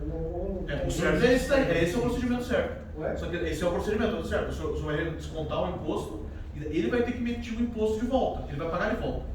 Ele vai complicar. É o pior, vai ser esse cenário é o pior cenário. Ele está recebendo dinheiro sem lastro, seria dele. Se ele recebesse sem essa nota, seria o dinheiro sem lastro. Né? E daí a gente vai cair na causalidade. Pode ser, pode ser que ele receba, você fale, amigão, a gente já opera faz 10 anos, eu vou te passar sem você emitir nota. Pega esse dinheiro, coloca no bolso e usa no mercado. Usa no combustível do carro, porque daí é um dinheiro que tem segundo baixado. Mas se por eventualidade ele quiser usar para pagar o financiamento da casa, ele vai ter que justificar essa entrada. Como é que a empresa daí vai justificar essa saída? Não, é pessoa, o Simples Nacional não precisa. É gasto, na verdade. Gasto. Chegou a diarista aqui, fui no mercado, comprei, porque o Simples Nacional ele não tem que ter a contabilidade integral. Ele não pode apresentar uma despesa, né, para deduzir isso? Não apresenta, o Simples não tem isso. Você faz doação para as pessoas? Faz doação? Se fazer doação, tem o tributo da doação. Não adianta. É a mesma coisa. É para ficar certo, faz o dividendo e você dá pro cara. Na verdade, ele está na tua conta e você vai receber como distribuição do lucro e o cara serve o lucro. Aí você saca, eu peguei R$2.000 aqui que eu vou comprar sorvete no parque. Entendeu? Distribuição de lucros, só você tem que pagar a conta física dele. Mas dividendo é isento, velho. Dividendo é isento, porque daí, em vez de ele tirar pela empresa, da conta da firma, ele faz um dividendo para ele, nesse plano. Só nós estamos fazendo interpretação, da legislação não é necessariamente recomendável. O cara saiu na boa. E a construtora não aceita esse negócio. Não é regra, é isso aí. Depois a gente vende imóvel usado, tem 2 corretores, cada um dá uma nota e beleza. Mas Isso. quando você vende para a construtora quer saber, o contrato é contigo, você tira a nota. É, isso aí. E daí você tem a ramificação de fornecedores ali. Se você tiver que pagar pro cara, é recomendável que você pague em dinheiro. Porque não é problema dele, vai cair na conta dele lá 2.500, o êxito financeiro vai dedurar ele lá, e daí ele não emite nota. Daí ferrou. A minha dúvida é, no CNPJ, no caso do colega aqui, recebi a comissão integral, no caso. Eu passei lá para os meus corretores, mas eles são, no caso, tão informais. Autônomos, sem nada. Eu posso fazer a minha parte, colocar para eles, CPF e tal, recebendo isso aqui, e o problema deles daí? Não, é a empresa. O senhor vai ter que, quando pega a pessoa física, a empresa vai ter que fazer o recibo de pagamento autônomo. Vai ter que fazer as retenções e pagar no lugar deles. É o RPA. É pior para ele, na verdade. Mas não vale a pena, por exemplo, se você tem uma empresa, às vezes fazer alguma coisa RPA, ou, você já vai ter um custo. O RPA vai empresa, ser né? aquela caixa do INSS, por exemplo, de 20%. É mais caro. Então, se você pegou um cliente, você chegou um corretor autônomo, e você precisa transferir o dinheiro para ele, como ele é pessoa física e você é firma, Você vai ter que fazer o recolhimento. Então, quando você pagar ele no recibo, ele já vai receber descontado de todos os Eu posso impostos. descontar o meu imposto e já passar para ele. Porque Isso. não posso passar integral. Quer dizer, Não. posso, não. É. Só para isso. Sim, Sem o seu imposto mais o dele. Mais o dele. O senhor paga o imposto dele. Só que geralmente você pega ali, geralmente a comissão Mas eles não do corretor, ele vai pegar os 20% de INSS e geralmente ele vai ter um imposto de renda que caia na faixa dos 17. Isso que é bom se o MEI voltasse para essas atividades do autônomo. Do autônomo. Porque daí ele te dava a nota, ele tinha uma tributação fixa e tal. Seria o melhor dos mundos. Mas essa questãozinha de a gente pensar no mais um também. Todo mundo tinha que ser junto. Que ele vai pagar daí só 6% da parte dele, do 1,2% que ele ganha. Ele saiu do MEI. Você levantou para mim? Ah, não, você levantou que você tinha. Então, percebam que, como a gente falou, a maior parte do pessoal é informal. E essas operações, por exemplo, como repassar para o pessoal, na informalidade a gente sabe. Você saca dinheiro e fala, amigão, não vai depositar isso no banco. Usa para ir no mercado, compra, coloca CPF, né? Não, coloca CPF na nota ainda. CPF cruza a informação ou não? Não sei. Não sei, eu coloco porque eu gosto da aposta lá, eu sempre torço que eu ganho. Nunca me autuaram. Mas isso não dá problema? Pô, então, diz a lenda que não, mas eu entendi que é um negócio que no Brasil tudo é muito incerto. Então, ele consegue. Eu também acho que é. Mas como não existe conferência de CPF na hora que você diz, eu posso dizer qualquer CPF. Então não pode exigir ou fazer algum cruzamento. Tem gente que não facilita, ele não coloca. Não, tem gente que não coloca. Então, pode ser que eles tenham já essa possibilidade. Se ele quiser cruzar, ele coloca o cruza. CPF para não cruzar, mas paga o cartão de Mas é o crédito. curso de tributação ou sonegação? Ninguém dá tributação. Ele pode ser Utilizando fiscal. Eu fiz um negócio esse ano. A pessoa não tem o CNPJ jurídico, o CNPJ, né? Não abriu, tá? Eu posso fazer no período do ano retroativo ou não? Paguei uma comissão há 2 meses atrás. No ano sim, né? Dentro do mesmo. Abre que senão vai complicar. Há essa possibilidade, paguei lá ou não? Daí, assim, digamos que você fez o pagamento para ele há 2 meses atrás. Isso. E daí chegou agora, né? E ele regularizou e tem uma nota. O certo é não fazer, porque o fato gerador foi lá atrás, tá? Mas isso daí entra na subjetividade do fiscal. Mostrando para ele, pera lá, eu paguei para ele, só que eu dei um adiantamento. O fiscal nunca vai dizer que não é adiantamento. Porque você é livre para dar um adiantamento. E daí eu emiti agora. Então vai depender do tua justificativa. Por isso que é dado ao acaso. Mas é melhor você fazer a nota mesmo com mês de atraso do que não fazer a nota, que daí você está fazendo uma sonegação no final das total. contas está pagando, porque ele faturou há 2 meses 20 mil. Nos próximos 2 meses ele não faturou mais nada, ele faturou só 20 mil aquele ano. Só que ele emitiu 20 mil de nota no mês que ele nem teve entrada. Então você fala, olha, o valor está pago, né? Eu só dei um adiantamento. Se o fiscal aceitar, e eu acho que é justificável, a chance pode que seja boa. Sim, daí o poder ter assinado um recibo, deve ser geralmente no cenário que o pessoal faz um contrato.